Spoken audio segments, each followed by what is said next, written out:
Kaixo lagunok, gaurko honetan Speed Cups izeneko jolasa aurkeztu gura dotzuet.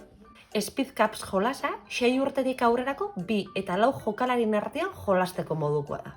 Jolasian hasi aurretik kaja zabaldu, edukia atara eta jolaserako prestatuko gara.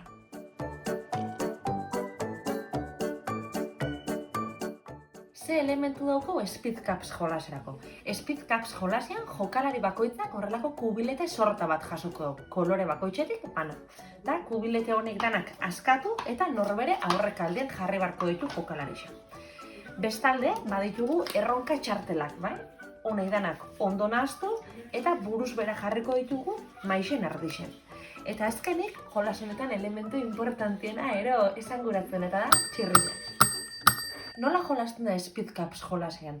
Speed Cups jolasean ez da txandaka jolasten, jokalari danok aldi berian jolastuko dugu. Jokalari batek edo zainek erronka karta batei edo erronka txartel batei buelta emongo gora begira ipiniko eta jokalari danok aldi berien saiatu beharko gare erronka horretan agertzen den irudia egiten gure koloretako kubiletiekin.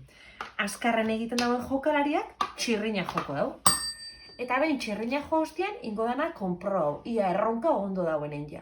Ondo baldin badago, jokalari horrek erronka txartela irabaziko du. Holan jolastuko dugu, errezkaran, erronka txartel guztiak amaitu arte. Eta behin txartelak amaitutakoan, bakoitzak inbiko dauena erronka txartelak zenbatu. Eta evidentea den moruan, txartel gehixen eskuratu dauen jokalarixa izango da irabazlea.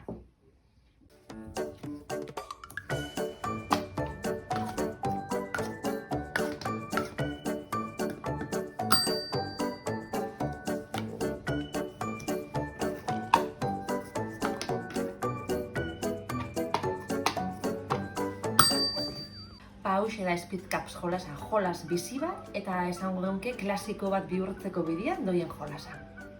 Gaurko bideoa gustoko uki baldin badozue, sakatu atsegin dut botoiari. Eta aurrera etorriko dien mai jolasen azalpen bideoen berri ukigura baldin badozue, arpidetu gure YouTubeko kanalera edo segiadi gure sare sozialei.